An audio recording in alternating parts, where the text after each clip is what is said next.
எல்லாருக்கும் வணக்கம். இனி நான் பேச போகிற தலைப்பு ஆன்மீகத்தை பற்றி தான் பேச போகிறேன்.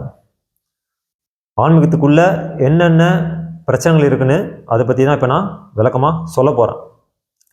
நீங்கள் ஆன்மீகம் என்பது ஒரு பீஸ்ஃபுல்லான ஒரு வாழ்க்கை, ஒரு ஆனந்தமான வாழ்க்கை அப்படின்னு நீங்கள் நினச்சிக்கிட்டு உங்களுக்குள்ளே நீங்கள் கற்பனை பண்ணி வாழலாம். நான் ஆன்மீகம் என்பது அப்படி கிடையாது. அது ஒரு போராட்டமான வாழ்க்கை, நிம்மதியான வாழ்க்கைலாம் கிடையாது. அது ஒரு டென்ஷனான வாழ்க்கை. நிறைய பேர் சொல்லிட்டு போகலாம், அறகுறைங்களாம் நிறைய பாதியிலேருந்து ஓடியாந்துலாம் சொல்லுவோம். சில விஷயங்கள்லாம் ஆனந்தமாக இருக்கும், மகிழ்ச்சியாக இருக்கும், கொண்டாட்டமாக இருக்குன்னு. உன் உயிரை பார்க்குற வரைக்கும் உனக்கு திண்டாட்டம் உடம்புக்குள்ளே அது நடந்துக்கிட்டே தான் இருக்கும். எப்போ நீ உன்னோட ஆத்மாவை நீ உயிரை நீ உணர்றியோ அப்போ தான் உனக்கு மகிழ்ச்சியும் சந்தோஷம் கொண்டாட்டமாக வருமே தவிர, நீ உயிர் தேடுதல் பயிற்சியில் நீ இருக்கிற வரைக்கும் உடம்புக்குள்ளே உனக்கு கொண்டாட்டமாக வராது, திண்டாட்டம் தான் இருக்கும்.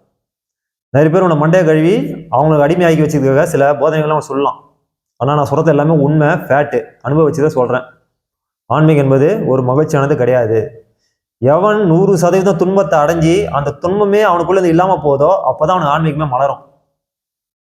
இப்போ பசியோடு இருக்கிறான்னு வச்சுங்களேன். ஒருத்தன் பசியோட யோகம் செய்கிறான்னா அவன் பசியோட உச்சகட்டம் வரைக்கும் அடையணும். அப்புறம் அந்த பசி உணர்வு அவனை விட்டு போயிடும். அதுமாதிரி தண்ணி குடிக்க மாட்டானா, தண்ணி குடிக்கிற ஸ்டேஜை அவன் தாண்டி போகிறதுக்கு அந்த உச்சக்கட்ட நிலை வரைக்கும் அவன் அடையணும். அதுக்கப்புறம் தண்ணி குடிக்கிற நினைப்பு அவனை விட்டு போயிடும். எல்லாமே எண்ண அலைகளை பொறுத்து தான். ஆன்மீகம் என்பது ஒரு எண்ண அலைகள் கோட்பாடு. புரியுதுங்களா?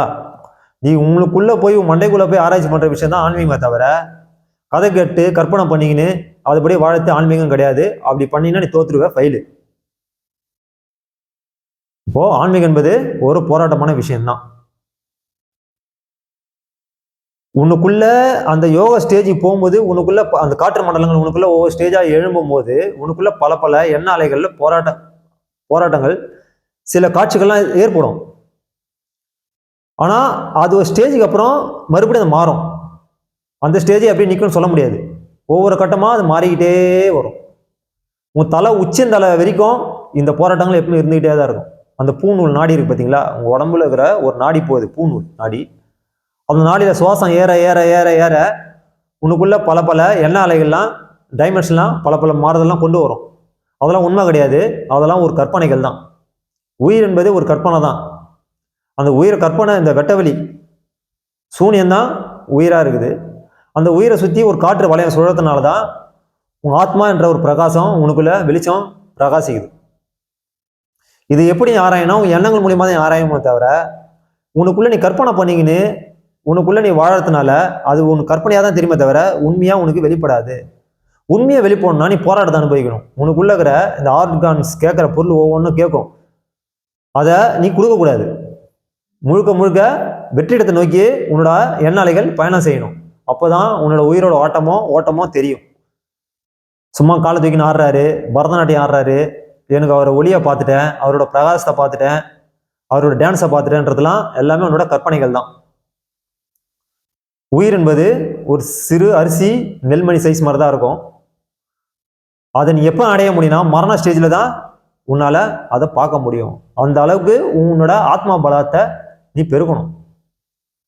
அப்போதான் அந்த ஸ்டேஜை அடைஞ்சவன் தான் உண்மை நிலை உணர்ந்தவன். அப்போதான் அவனுக்கு அவனோட உடம்புல எது தாக்கினாலும் அவனுக்கு அது பெருசாக தெரியாது. அப்போதான் அவன் முழுமையான விடுதலை ஆனவன்.